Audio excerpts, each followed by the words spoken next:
This is the Economic Club of Florida, a distinguished platform for discussion of the major national issues of the day. On today's program, Kate Moore of the BlackRock Global Allocation Fund with a 2022 financial market outlook coming out of the coronavirus pandemic. There have been big structural change that it took place pre-pandemic that were accelerated over the course of the pandemic, and there have been some new and exciting innovations that have come to light and come to the foreground over the course of the last 2 years that I think are going to lead to some really interesting investment opportunities over the medium term. Good day and welcome to the 553rd in our series of Distinguished Speaker programs. I'm Harvey Bennett for the Economic Club of Florida. We're privileged today to have with us someone who may just be the perfect person to start the new year on the right foot financially. She is Kate Moore, Managing Director and Head of Thematic Strategy for the BlackRock Global Allocation Fund. Kate, welcome. Well, thanks so much, Harvey. I'm really happy to be joining you today. Kate, BlackRock is, of course, very well known global investment asset management company. Please bring us up to date on your services and the total assets under management as we go into 2022. Yeah, Harvey, you may know BlackRock is actually the world's largest asset manager. We have over $10 trillion that we manage on behalf of our clients, from everything from institutional investors, pension funds, asset allocators, and individual investors. And I think what makes BlackRock so unique is that we have a gigantic suite of products from exchange-traded funds, indexes, as well as many active managed solutions, both in the public and private space. And of course, you are very investor-focused. That's right. It's all markets, all day for all of us. Well, tell us a little about what you're going to share with our club today. I thought it would be good to walk through some of the expectations, both on the macro environment as well as financial markets for 2022. So we'll spend some time talking about the outlook for the economy over the next couple quarters, maybe some of the pressure points, particularly around cost inflation, the labor markets, and supply chain disruptions, and how those things might evolve over the course of the year. Then we're going to spend some time kind of talking about the corporate outlook. Equities are near and dear to my heart. I spend a lot of my time thinking about the opportunities for stocks. And we'll talk about how some of the macro pressures and the opportunities are setting the groundwork for what I think is going to be another strong year of equity returns. A lot of disruptions in the market. Yeah, many disruptions in the market. There have been big structural change that it took place pre-pandemic that were accelerated over the course of the pandemic. And there have been some new and exciting innovations that have come to light and come to the foreground over the course of the last 2 years that I think are going to lead to some really interesting investment opportunities over the medium term. Boy, we can't wait to hear about that. Kate, you've had a long and successful career in the investment field. Tell us a little bit about yourself and how it's impacted your life journey. Yeah, I've spent my entire career, for the most part, in investments. I didn't have an aspiration as a young person to become an investor, but I came from a family that worked in finance. And so I was exposed to the industry at a fairly young age. I'll tell you what really got me excited about investing was when I finished graduate school. I had studied a whole bunch of political economy and game theory, and I was introduced to the investment team for the chief investment officer at Morgan Stanley.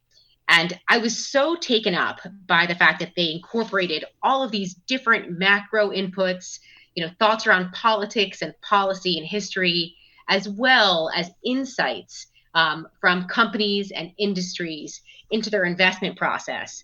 And that idea of really kind of marrying what we think of as the top down, the macro and economic side, with the bottoms up, the real sort of specific company and industry drivers has been a really exciting part of my career. I have been a macro investor for the bulk of my career, but I have focused at times on emerging markets, specifically in China, where I had done my graduate work. And at this point, I take a look around the globe, looking for the best opportunities around all different asset classes. I like to say, Harvey, if I've gotten bored during the day, I'm doing something wrong. Well, and especially when the markets are so dynamic And especially when some of them are heading in the wrong direction, people have a renewed interest in economics and policy that they otherwise don't have, right? Yeah, that's fair. But maybe we'll reframe that and say markets are not necessarily moving in the wrong direction, maybe wrong against your portfolio. But sometimes those dislocations and the volatility, particularly that we've experienced in kind of recent weeks and recent quarters, actually leads to some really interesting opportunity. I actually like a little volatility in my markets. That's terrific. Kate Moore, thank you. Kate Moore, Managing Director and Head of Thematic Strategy for the BlackRock Global Allocation Fund. We look forward to hearing your formal remarks and hearing your 2022 market and economic outlook. Thanks so much. Now, here's John Bradley, Secretary of the Economic Club of Florida and Senior Investment Officer for the Florida State Board of Administration, with our formal introduction. Good afternoon. It's my pleasure to introduce today's speaker, Ms. Kate Moore. Mrs. Moore is a managing director at BlackRock and a member of BlackRock's Global Allocation Investment Team and head of Thematic Strategy. She is also a member of BlackRock's Human Capital Committee. Her investment mandate includes identifying opportunities to exploit structural change, policy evolution, and dislocations across global industries. Mrs. Moore's service with BlackRock dates back to June 2016, when she joined as Chief Equity Strategist in the BlackRock Investment Institute. In that role, she was responsible for research on global equity markets, formulating tactical investment recommendations, and delivering thought leadership to both internal stakeholders and clients. Prior to joining BlackRock, Ms. Moore was the Chief Investment Strategist for the private bank at JP Morgan and a member of the Global Investment Committee. Before joining JP Morgan, Ms. Moore was the Senior Global Equity Strategist at Bank of America Merrill Lynch Global Research and Emerging Market Strategist at Moore Capital Management and a member of the Global Strategy Team at Morgan Stanley Investment Management. Mrs. Moore holds a BA in Political and Social Thought from the University of Virginia, where she currently serves on the Board of Managers of the Alumni Association, and an MA in Political Economy from the University of Chicago. Mrs. Moore is on the investment committee for the Robin Hood Foundation and on the board of directors of Exponent, an organization that amplifies gender equity initiatives. Let us please welcome our speaker, Mrs. Kate Moore.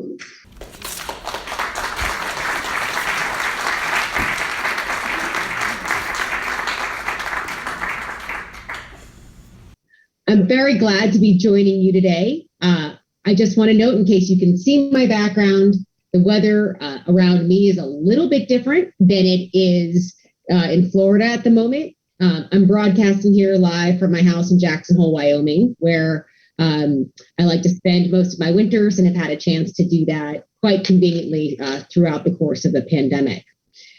So I'm going to do a couple things here today. And I think there's going to be someone queuing up my slides or sort of working through them. I will make sure to talk through where we are.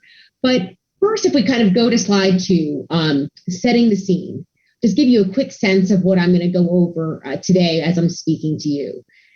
There's a few things. Number one, I'm going to talk about a little bit about the backdrop that we are in, both in terms of the virus as well as asset returns. Then I'm going to spend the bulk of the presentation talking about the macroeconomic backdrop, what's happening in policy, what's happening in inflation, and kind of what we expect from growth and policy going forward through the course of 2022. And then I'm going to share some thoughts on the corporate environment, which is critically important. There's some really interesting cross currents across the corporate sectors, both in terms of earnings and margins, how they're handling inflation and supply chain issues that will be important for our outlook for the economy. And then finally, I'll mention a few of the longer term themes that we can look through the noise of this year and onto some of the most compelling sort of spending and behavioral changes over the next couple of years. So a lot to cover. I've got about 30 minutes. I know we're starting a little bit late, so we'll get right at it. Okay, if we can move to slide 3. So I was going to try and avoid talking about COVID over the course of this presentation, but I just have to get it out of the way to begin with, because everyone has become an amateur epidemiologist. You know, over the last 2 years, we've all changed a lot. There's been lots of self-discovery. It's amazing how many people think that they are medical professionals. A close friend of mine, who's a multi-decade hedge fund veteran, forwarded me a blog post, I believe it was Tuesday morning. that was circulating amongst this big macro hedge fund crowd. And in it, the author mapped out in kind of intricate detail the timeline for the end of COVID. This was naturally pretty exciting to me. So out of curiosity, I decided to look up the author.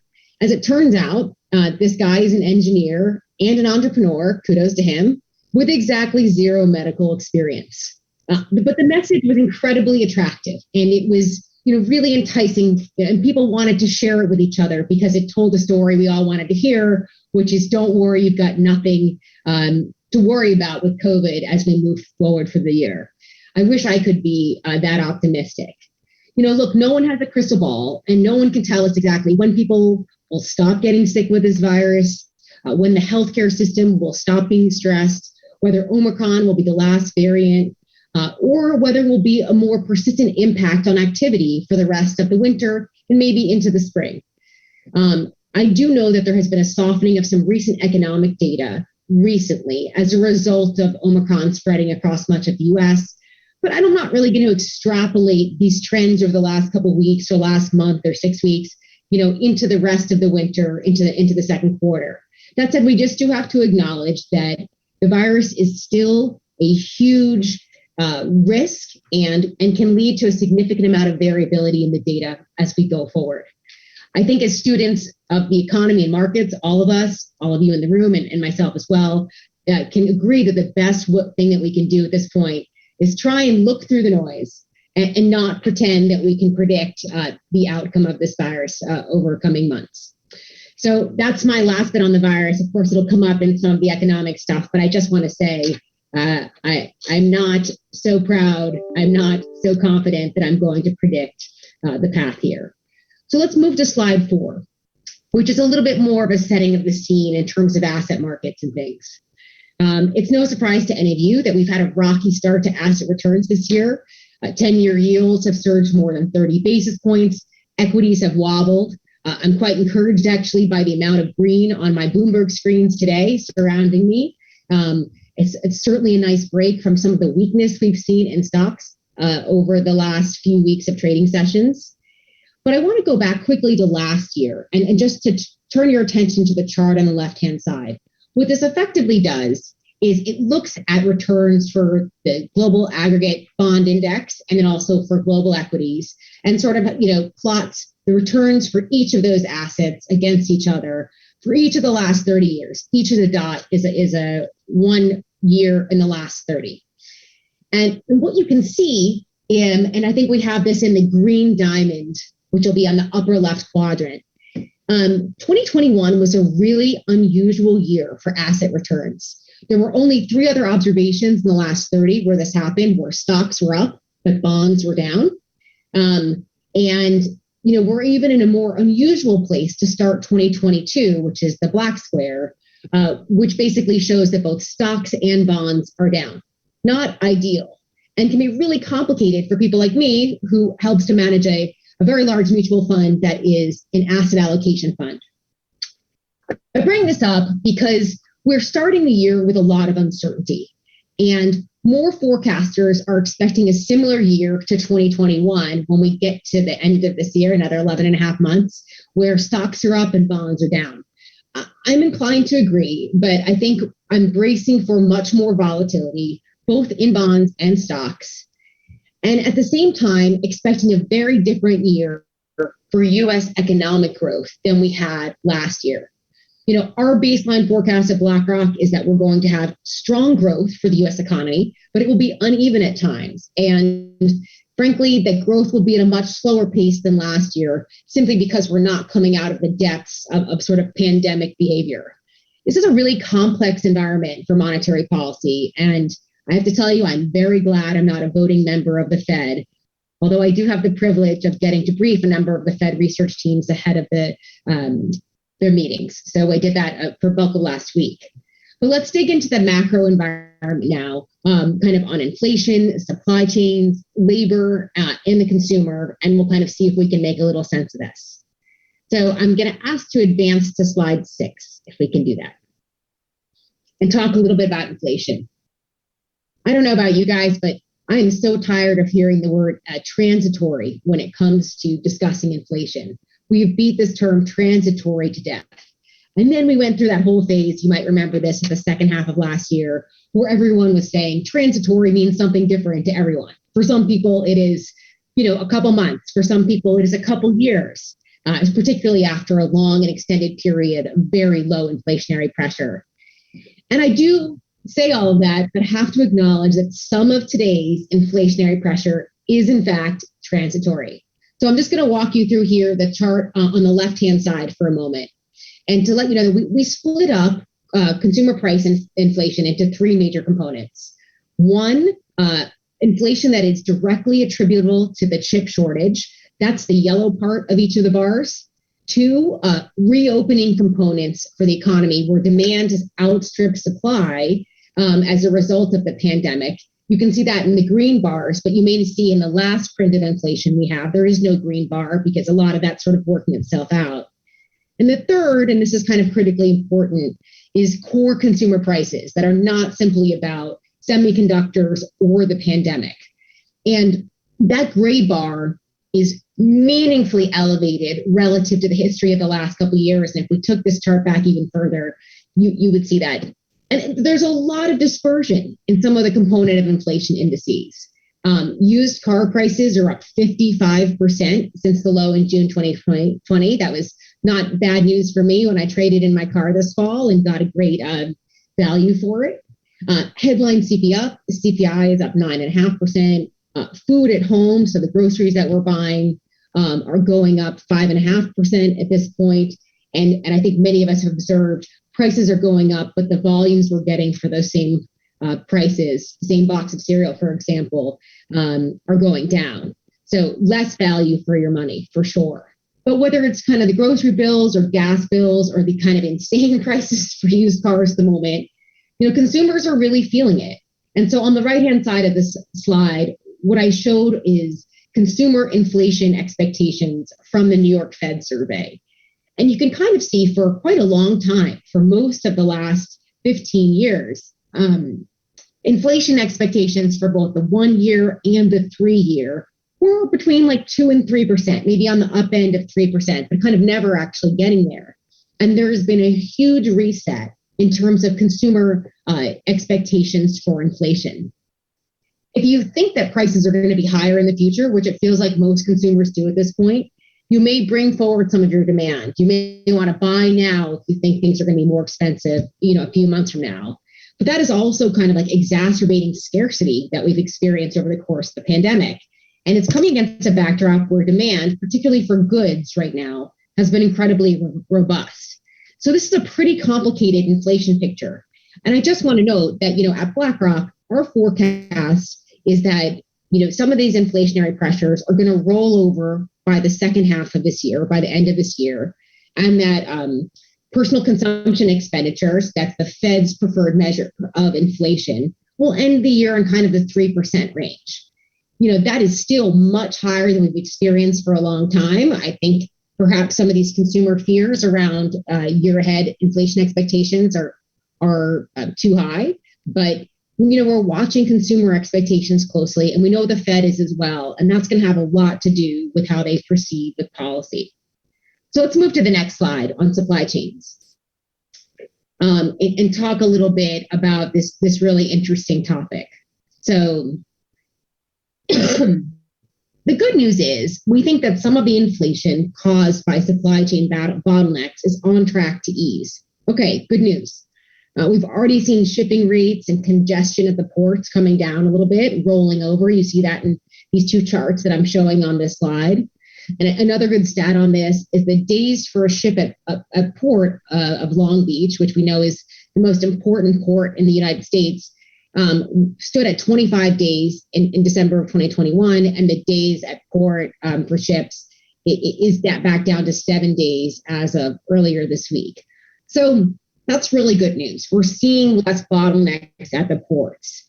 And no one wants to repeat the disruptions of the pandemic. So even if we can get stuff into companies or into warehouses and things today, there's naturally a lot of chatter about how to insulate the supply chains from disruptions in the future. I think a couple of things are going to happen as a result of this. Number one, we're going to see increased investment. Companies are going to, frankly, spend a lot more money on finding ways to build moats or sort of defend against some of these disruptions in the supply chain. There's been a lot of talk about onshoring of some production where it is economically feasible.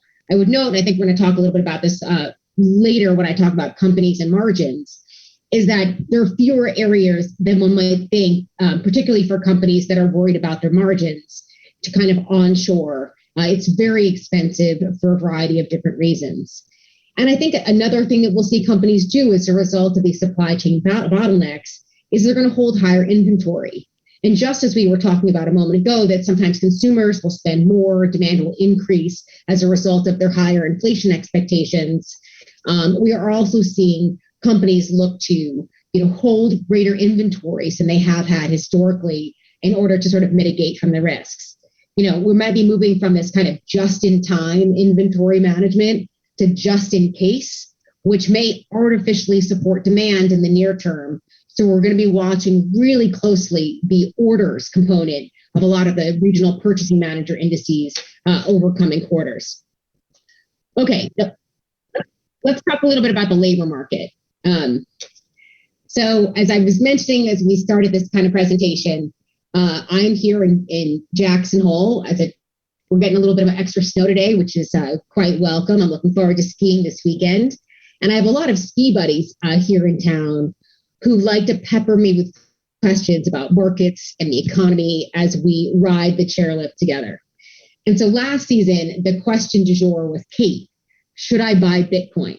I have a long answer for that. That's a totally separate presentation.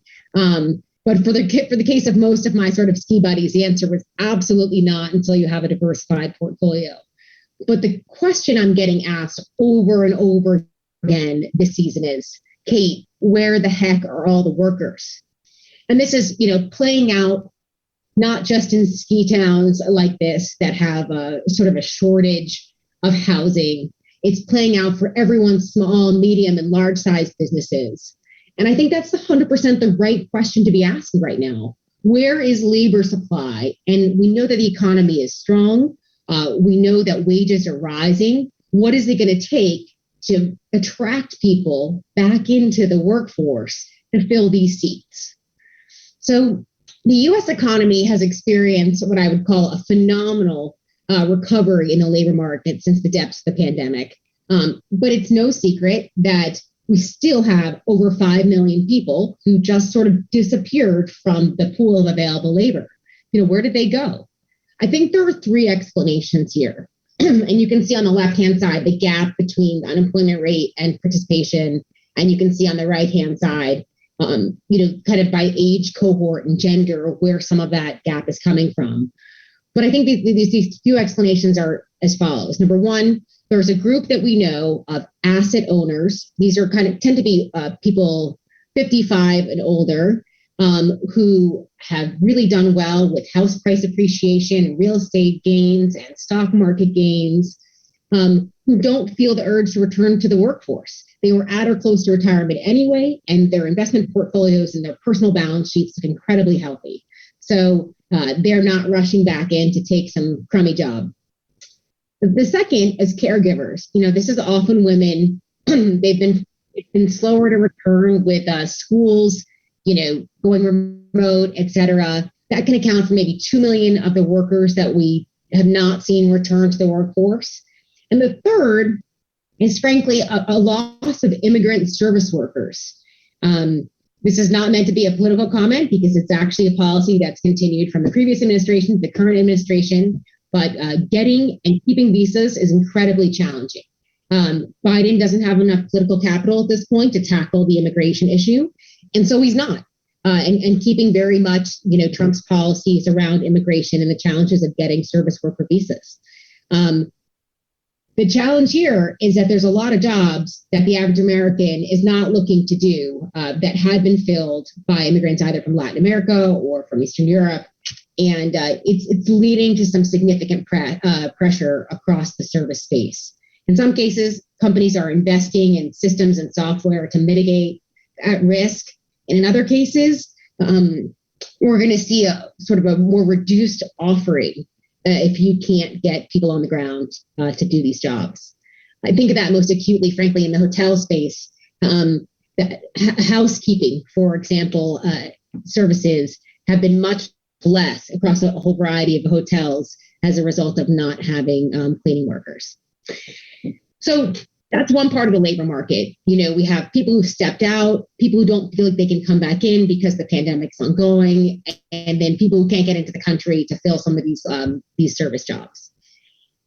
And then let's turn to slide 9 and talk just a tiny bit more here about the labor market, because this shortage and the resulting wage pressure is showing up across all industries right now. Just a few days ago, JP Morgan reported their earnings, and Jamie Dimon, who's, arguably the best bank CEO we have in the US, was quoted as saying he sees, quote, huge pressures on wages. I think he also said this was the first time in his life he's seen this kind of pressure on wages, and that it was likely to be a squeeze on margins and a little tough on shareholders for the time being. Quite a lot of the banks actually that have reported earnings already for fourth quarter have reported significant cost pressures. And a lot of that is because of people. So employers are settling into the idea that it's going to be hard to keep and retain workers, and that it's going to be really expensive. So the chart here on the left-hand side is job openings as reported by the JOLT survey, and they are close to an all-time high. I mean, they've ticked down a tiny bit, but for the most part, looking back at this over the last 21 years, it's pretty exceptional. There are so many job openings across so many industries. And I like to pay really close attention to CFO surveys. You'll hear me talk about that a little bit more later in the presentation. And there's a Deloitte CFO survey. It surveys CFOs across all industries, public and private companies, all sizes as well. And I was interested to see that in the fourth quarter survey, the average CFO expects wages and salaries to rise 5% over the next year. That's pretty significant. That's at least the pace of inflation, especially if our forecasts are right, and non-wage compensation. So benefits and everything else that companies have to offer in order to entice workers in, is growing by 7% year over year. So these are really significant sources of inflationary pressure led by this real tightness in the labor market. Also from that same Deloitte survey, 97% of firms said their talent and labor costs would substantially increase over the next year and 3. And 2/3 of CFOs said that talent and labor was their number one priority for this year. It was more important than growth and profitability. It was more important, than building new areas of their business. It was just how do we deal with talent and labor? And, against this, the wage expectations have been steadily rising. So I want to give a little bit of a silver lining to this tight labor market, which is impacting business operations and perhaps, taking everyone's attention to focusing on talent instead of perhaps focusing on growth. And that's so it's a little bit on the chart on the right-hand side. This is the quits rate. This is the rate of people who are voluntarily leaving their jobs. And it has also risen to a 21-year high and is exceptionally strong. I got to tell you what, every time we see the quits rate increase meaningfully, it's usually a good sign for entrepreneurialism and innovation. People are leaving their jobs, oftentimes to start a new enterprise or start new businesses.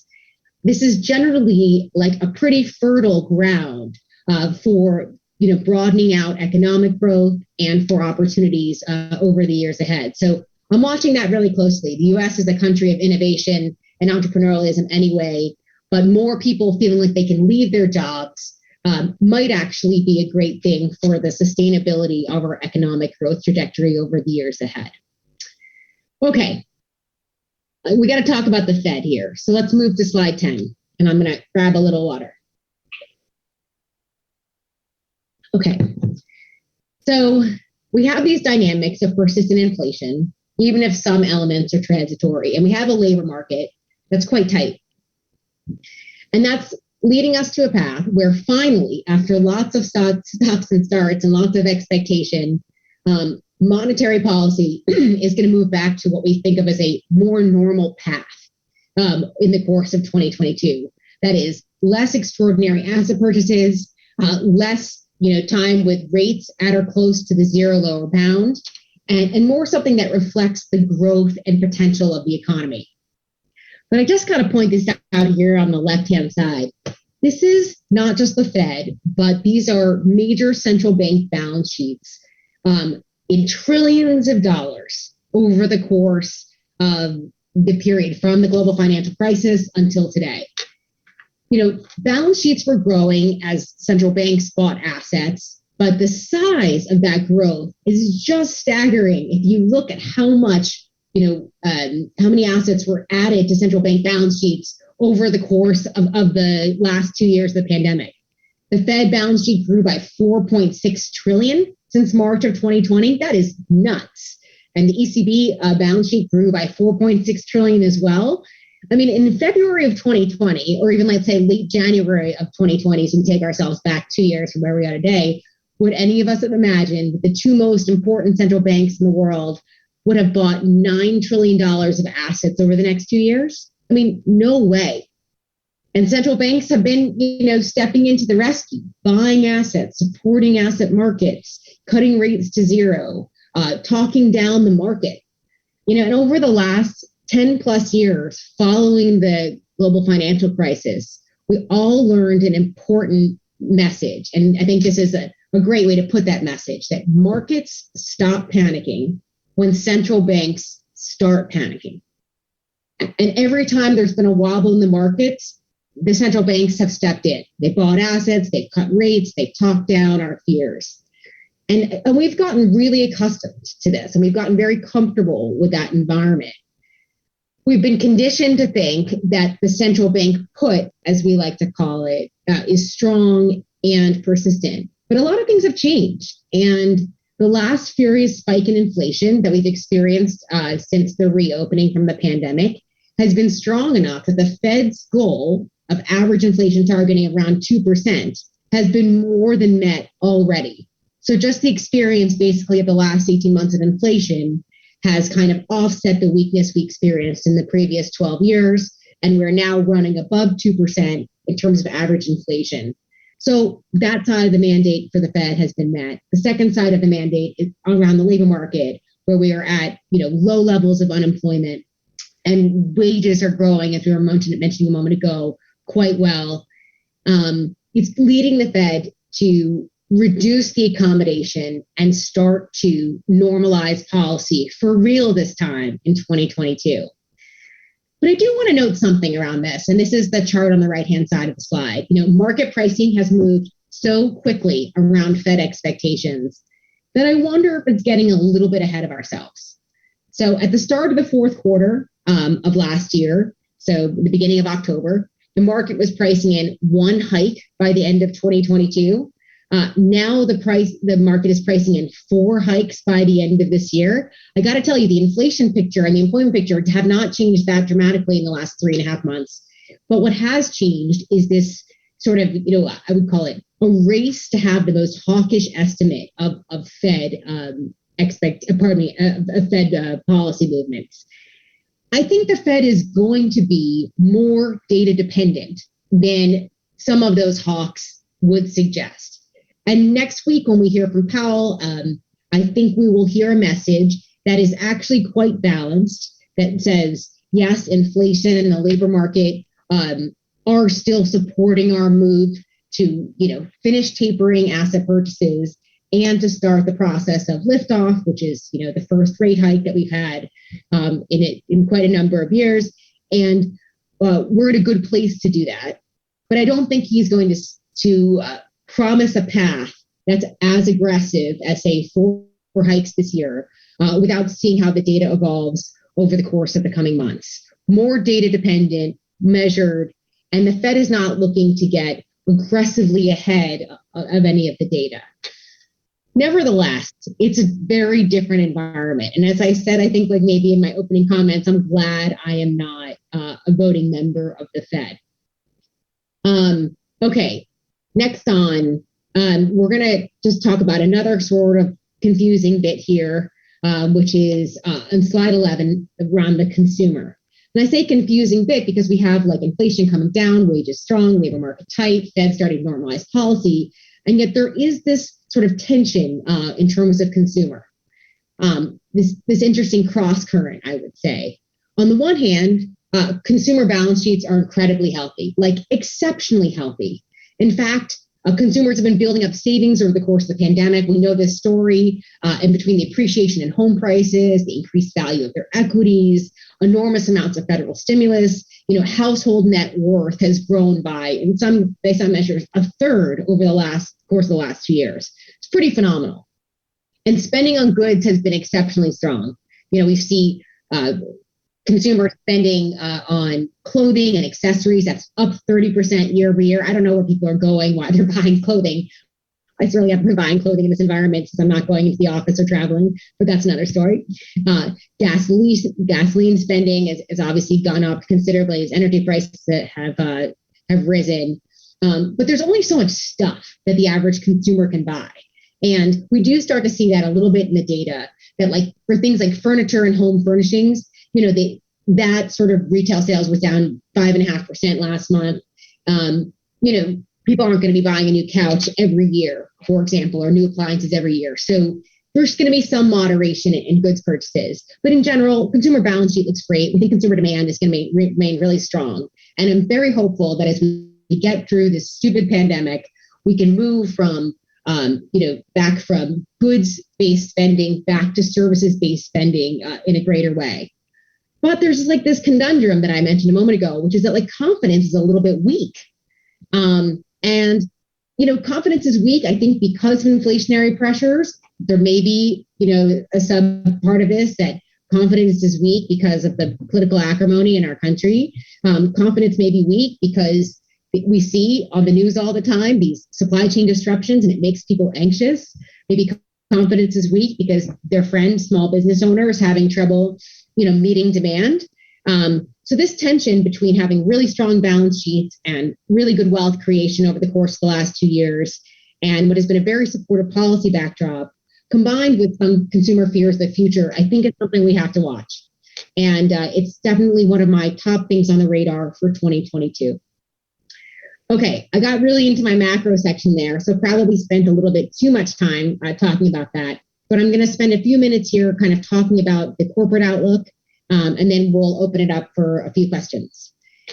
So first, let's move to slide 13. When I'm giving more equity-oriented presentations or kind of talking to my team of analysts, this is like my favorite chart to go through. And if anyone's interested, we can talk about it in much greater depth at another time. So, despite the worries around kind of cost pressures, operating income margins for the S&P 500, this is what this waterfall chart shows, have reached an all-time historic high of 15.9%. And that's meaningfully higher, another whole 100 basis points or 1% higher than the pre-pandemic margin of 14.9%. And there was a very sharp recovery from some of the margin destruction that happened over the course of 2020. But if we look back kind of the last 15 years, there have been three major drivers of corporate margins, leading companies to become more profitable, have more cash. And they have been one, lower cost of goods sold. A lot of that, frankly, has been driven by global sourcing of goods, global sourcing of people, and companies really maximizing their potential by reducing their costs. Maybe some of that will be challenged if they have to onshore or readjust their supply chains, but this is a really powerful force. The second, kind of major force has been lower interest expense. And I apologize, I think the circles on my chart got a little bit moved around. But lower interest expense has been really important as rates have stayed so low for so long.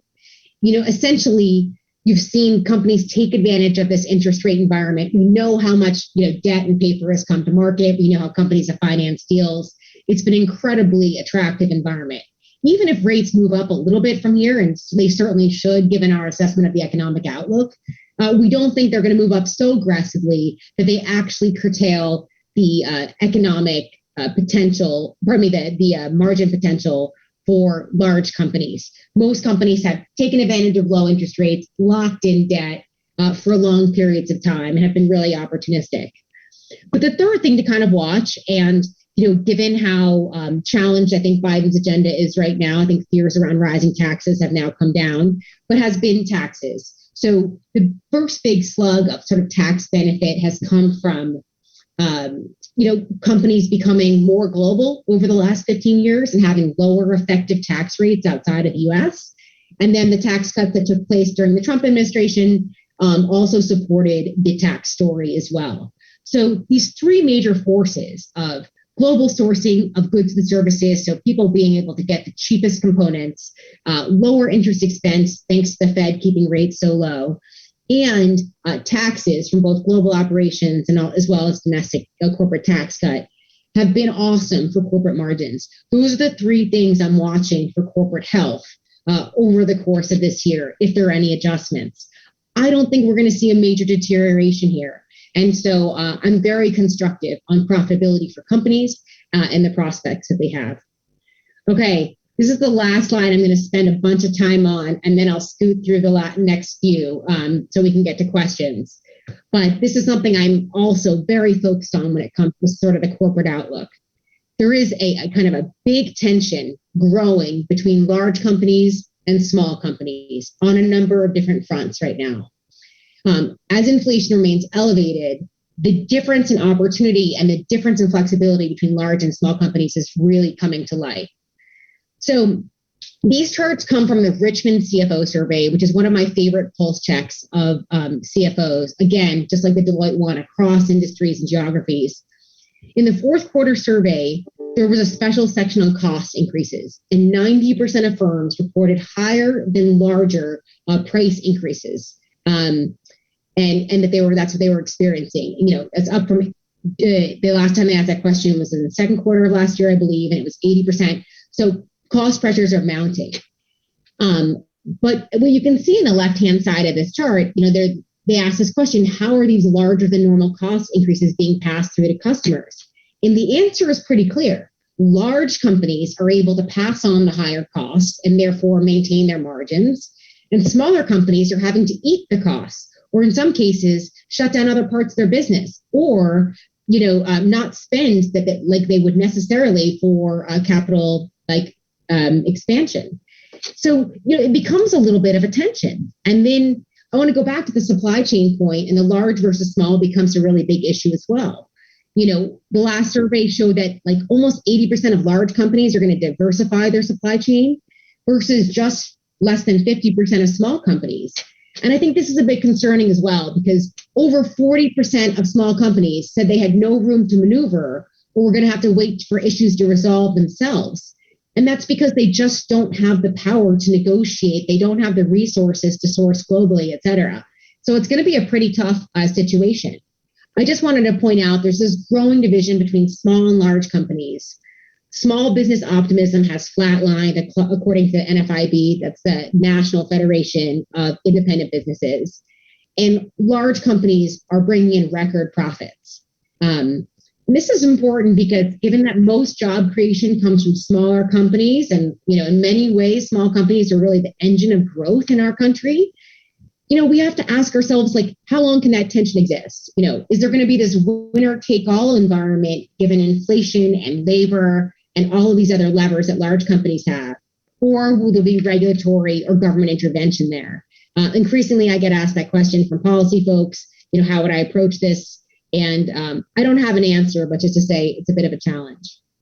Okay, I'm going to make two very quick comments, and then I will cut off. And that is that, number one, I'm still really constructive on earnings for the course of 2022. It seems less likely that they will be as strong as they were in 2021, simply because of the comparisons. But the resilience of corporate balance sheets, just like the resilience of consumer balance sheets, is not something I'll ever bet against. And we're still seeing very positive upward revisions to earnings across a couple of key economic sectors, particularly those that are geared to a more cyclical recovery. And then my last point I just want to make here, so even though I think earnings are going to be great, I think valuations, this is on page 16, valuations we know are at the upper end of their historical range. That may give people some pause.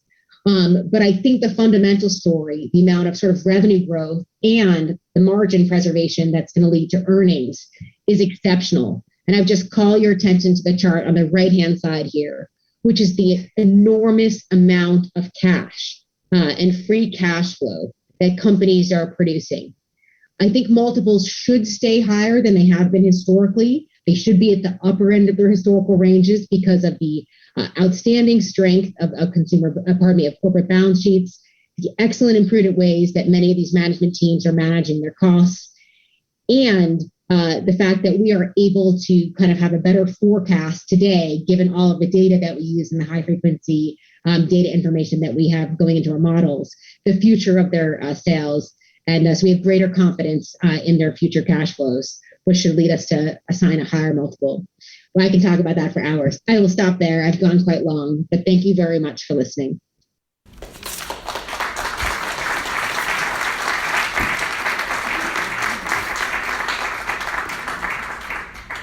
Very much, Ms. Moore. I have a couple of questions here for you.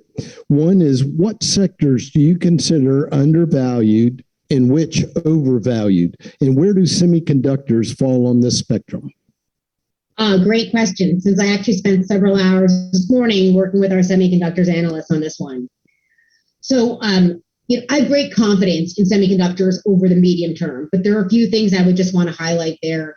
Number one, given how disruptive the chip shortage was for so many different companies, we've seen a significant increase in orders for semiconductors, actually sort of like double ordering in some cases as companies try to build up their inventories and build a buffer against further disruptions in the future. So I suspect that the inventory build is going to continue to increase, and that the overall sort of order books are going to kind of roll over in the second half of the year. That said, chips go into everything, not just one or two chips, but a bazillion chips into everything that we own. So over the medium term, it's a very high conviction industry. I don't worry that the valuations are too elevated there across a lot of the sort of higher growth parts of tech, whether it's in semis or in software as a service in particular. Multiples have contracted by like between 30 and 35% since the November peaks. So multiples don't feel too aggressive. That said, there may be some sort of demand bumps over the course of the year.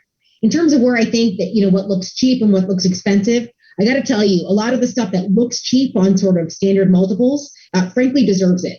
In this day and age where we have a huge amount of information and a huge amount of information can get priced immediately into the market. It's not like 25 years ago when I started my career where, you were sort of piecing things together. We all have access to so much data. It's very rare to see companies or industries have dislocated valuations for extended periods of time. It's just the way it is. Things are cheap because their forward prospects are not great, or because they're overregulated, or because there are structural problems in the company. And things are expensive because they have, above trend growth or above market growth. So it's always a little bit tough there. I'm still a big owner of technology. Again, the multiple contraction we've seen in some of the higher growth parts of tech, I think is an opportunity for us to accumulate over the first half of the year. And I'm very constructive on resources. That is a place actually that, and by there I mean metals and mining, not just chemicals, as well as parts of the energy complex.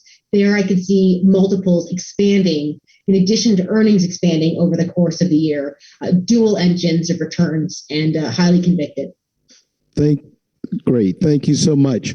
Next question has got two parts. You point out that there are still 5 million workers missing while calculated unemployment is now low. First part of the question, what role is government subsidies playing, i.e. people not being paid to work? And second part, is government growth now in direct competition with those CFOs who cannot find talent in labor? Yeah. So on the first question, I think the subsidies that were paid and the direct fiscal outlays that came in through the course of the pandemic, spend that took place over both administrations, frankly, really did encourage people to stay out of the workforce for longer.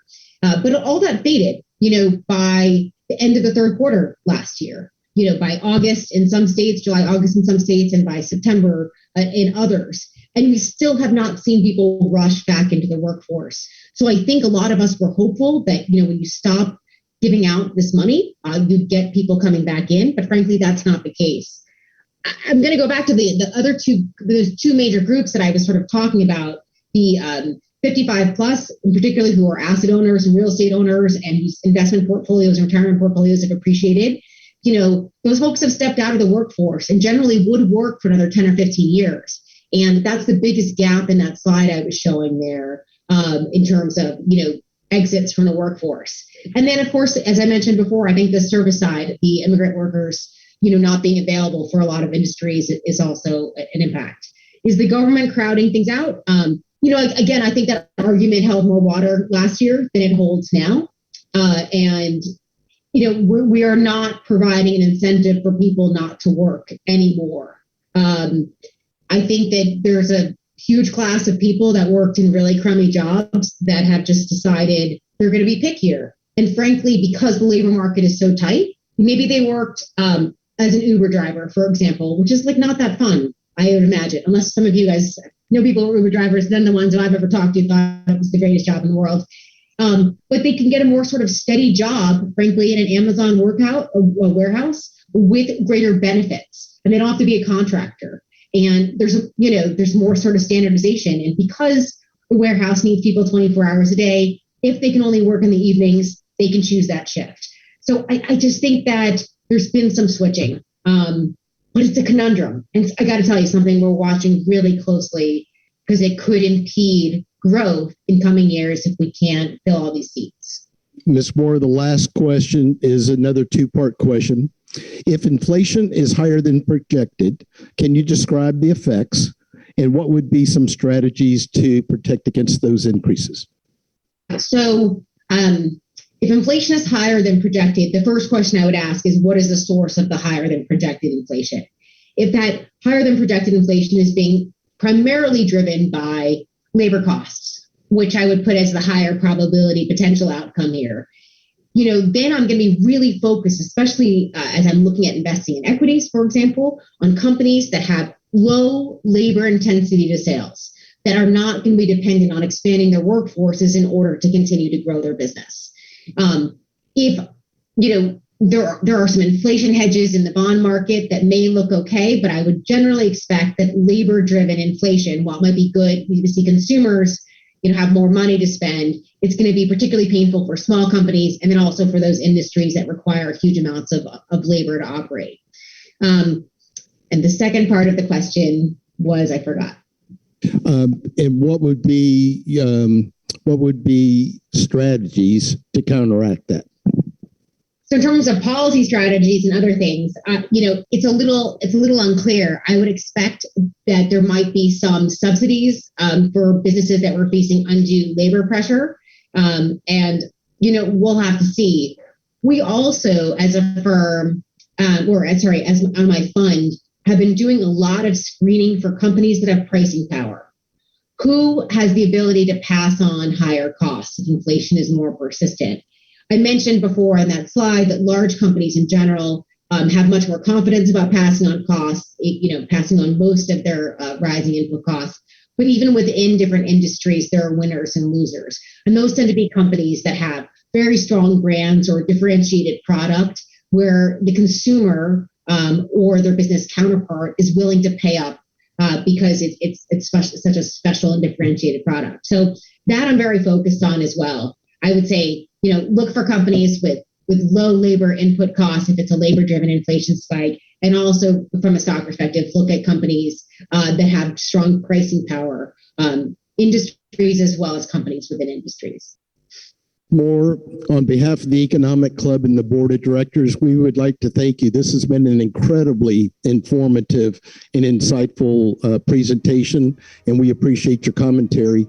And thank you for answering some questions, and we hope that you have a wonderful time out there in Jackson Hole.